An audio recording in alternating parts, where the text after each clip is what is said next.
आज अपन बात करने वाले हैं टेंस का। आज लास्ट क्लास है, टेंस की लास्ट क्लास है। उसके बाद अपन कल जो है वो 10th बोर्ड का एक प्रैक्टिस सेट निकालने वाले हैं कल। तो कल की होने वाली क्लास में 10वीं के खास तो सारे बच्चे प्रेजेंट रहना। 10th बोर्ड के इंग्लिश का एक प्रैक्टिस सेट कल निकालेंगे।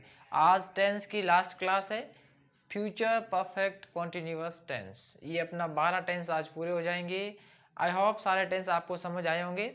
इनको बार बार प्रैक्टिस करना, अच्छे से लर्न करना और एक कंपैरिजन के रूप में पढ़ना, ताकि सारे टेंस आपको अच्छे से याद हो जाए। बात करते हैं आज के टेंस की हिंदी पहचान की, कि इस टेंस में हिंदी के कौन से वर्ड होते हैं जिसे अपन पहचान सकते हैं कि ये फ्यूचर परफेक्ट कॉन्टिन्यूअस टेंस का सेंटेंस है।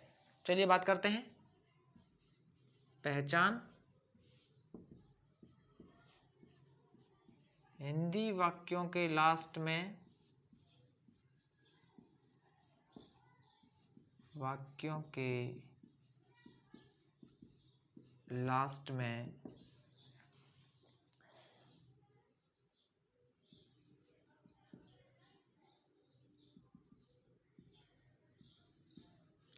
रहा होगा, रही होगी, रहे होंगे तथा समय सूचक शब्द के बाद से अवश्य आता है। हिंदी वाक्यों के लास्ट में रहा होगा, रही होगी, रहे होंगे और समय सूचक शब्द के बाद से शब्द अवश्य आता है। दोस्तों ये सेम पहचान फ्यूचर कंटिन्यूअस टेंस में भी थी, लेकिन फ्यूचर कंटिन्यूअस और फ्यूचर परफेक्ट कंटिन्यूअस की हिंदी पहचान में इतना डिफरेंस है कि फ्यूचर परफेक्ट कंटिन्यूअस टेंस में समय सूचक शब्द के बाद से आता है। इसका मतलब वो फ्यूचर परफेक्ट कंटिन्यूअस टेंस का सेंटेंस हुआ। अब बात करते हैं इस टेंस की auxiliary verb. Auxiliary verb, helping verb, सहायक क्रिया। सहायक क्रिया, इसकी सहायक क्रिया होती है शैल, हैव, बीन और विल हैव बीन। ये इसकी सहायक क्रिया होती है। और इनका यूजेस कहाँ होता है? यदि सब्जेक्ट आई और वी है तब तो आएगा शैल, हैव बीन, और इनके अलावा यू, ही, सी, इट, दे और कोई नेम हो तो वो उसके साथ विल हैव बीन आएगा। अब बात कर लेते हैं इस टेंस के मेन वर्ब की। तो मेन वर्ब के रूप में इस टेंस में V1 प्लस ING का यूज होता है, यानी प्रेजेंट पार्टिसिपल फॉर्म का यूज होता है। मेन वर्ब के रूप में V1 प्लस ING, जिसको अपन प्रेजेंट पार्टिसिपल बोल सकते हैं, और वर्ब की फोर्थ फॉर्म भी बोल सकते हैं। तो वर्ब की फर्स्ट फॉर्म प्लस ING का यूज होता है। और एक इस टेंस में खास बात यह भी है कि सिंस और फॉर का प्रयोग भी किया जाता है।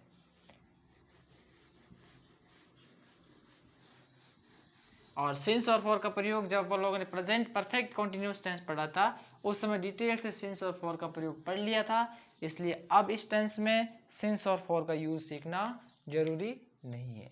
किसका यूज होता है? यूज ऑफ सिंस और फॉर। सिंस और फॉर का प्रयोग भी किया जाता है।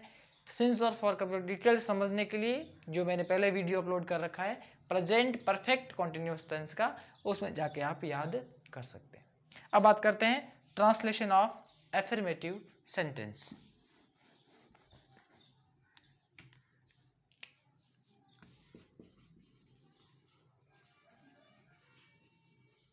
ट्रांसलेशन ऑफ affirmative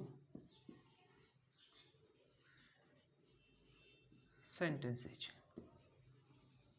या पॉजिटिव सेंटेंस। सरल वाक्यों का ट्रांसलेशन देखेंगे। सबसे पहले बात करेंगे स्ट्रक्चर की, सबसे पहले बात करेंगे रूल्स की कि इसमें रूल क्या होता है। Subject plus helping verb plus V1 के साथ ING plus object plus other word हो तो। अब बात करते हैं एग्जाम्पल की। वह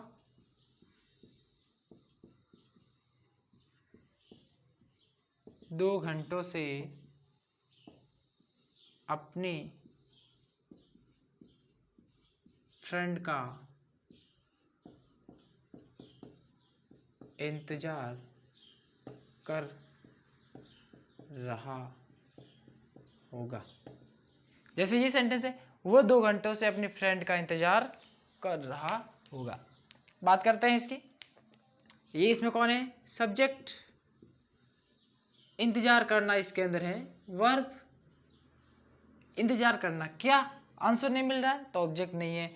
ये इसमें समय सूचक शब्द है, टाइमिंग वर्ड, और ये इसके अन्य वर्ड है। अब पैटर्न का फॉलो करते हैं। सबसे पहले सब्जेक्ट। सब्जेक्ट कौन है? ही। फिर आई और वी होता तो शेल हैव बीन, नहीं तो will have been. Will have been. इंतजार करना वेट, और ING लग जाएगा वेटिंग फॉर। अब 2 घंटों से है तो फॉर आएगा कि फिक्स नहीं है। For 2 hours. किसका इंतजार? अपनी फ्रेंड का। तो of his friend. He will have been waiting for 2 hours of his friend. अब बात करेंगे ट्रांसलेशन ऑफ नेगेटिव सेंटेंस। अब किसी भी काम को करने के लिए अपना माइंड का जो सेटअप है वो अच्छा होना चाहिए। यदि अपना माइंड सेटअप जिस दिन अच्छा नहीं होता है उस दिन कोई भी काम अच्छे से नहीं कर पाते हैं। जैसे जब भी पढ़ने बैठते हो पहले माइंड का प्रिपेयर होना जरूरी है। माइंड प्रिपेयर नहीं है तो छोड़ो इस चीज़ को, पढ़ना ही नहीं है। लेकिन ये क्लास एक अलग चीज़ है, इसको लेना एक जरूरी कंपल्सन हो जाता है, इसलिए अपन लेना होता है। Negative sentence. Translation of negative sentence.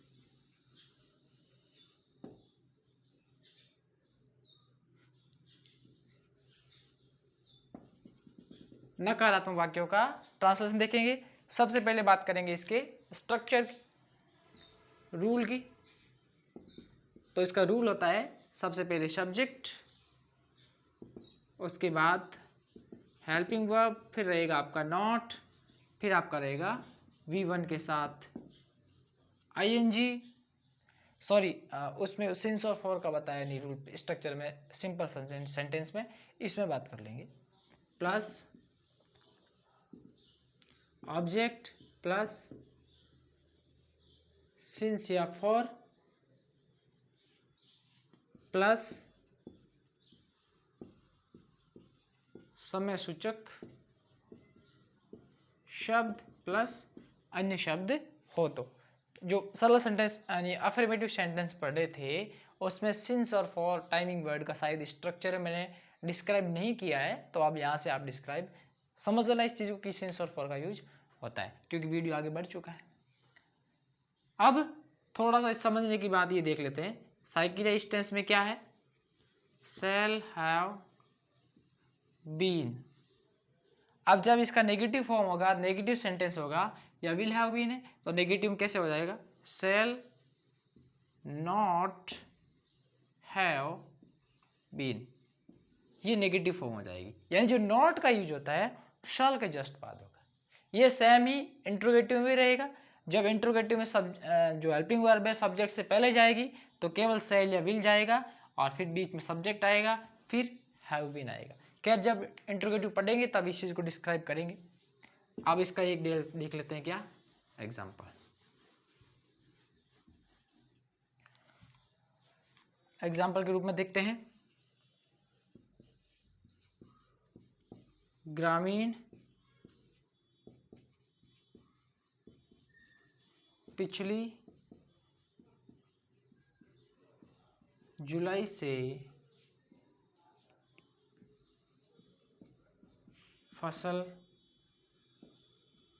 नहीं काट रहे होंगे। ये सेंटेंस है, ग्रामीण पिछली जुलाई से फसल नहीं काट रहे होंगे। बात करते हैं इसमें सब्जेक्ट ऑब्जेक्ट वर्ब की। ये इसमें है आपका सब्जेक्ट, काटना इसके अंदर है वर्ब, क्या काट रहे हैं फसल, तो फसल इसमें क्या है ऑब्जेक्ट, ये इसमें आपका टाइमिंग वर्ड है और ये आपका नोट वर्ड। पैटर्न फॉलो, सबसे पहले subject villagers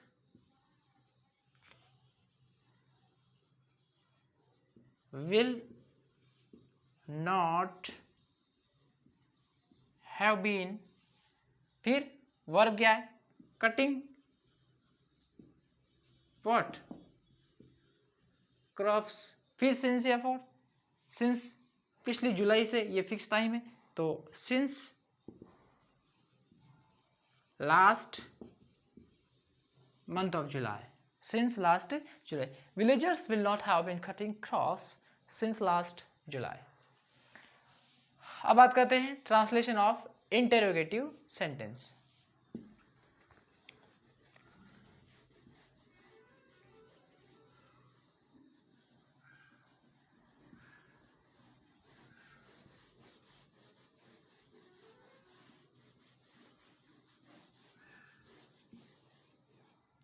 translation of interrogative sentence.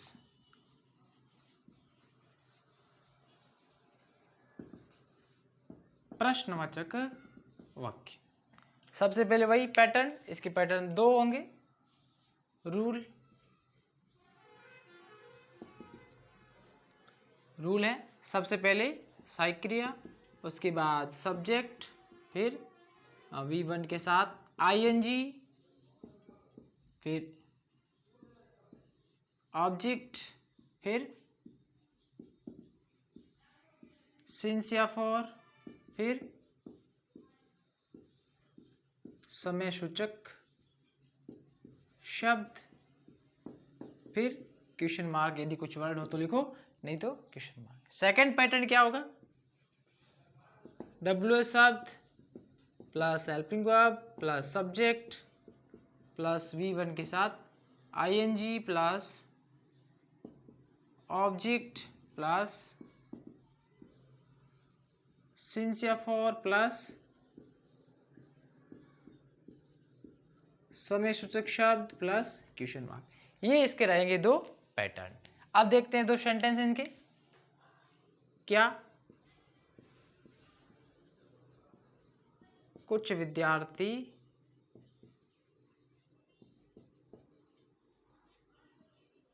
सुबह से अंग्रेजी पढ़ रहे होंगे, एक सेंटेंस ये है। दूसरा है कुछ विद्यार्थी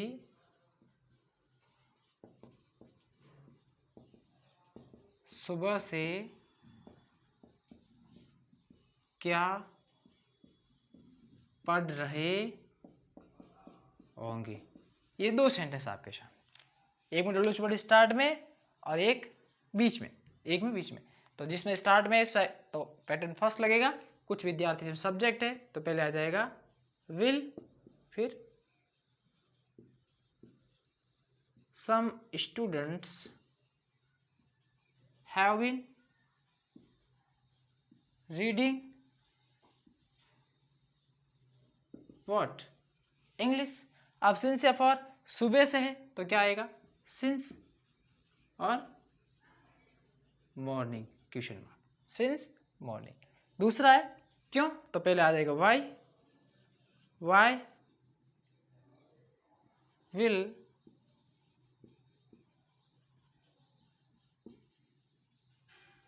some students have been reading English or since morning, since morning। Thank you दोस्तों, आई होप टेंस अच्छे से लर्न हुआ होगा। इसको बार बार देखें वीडियोज़ को।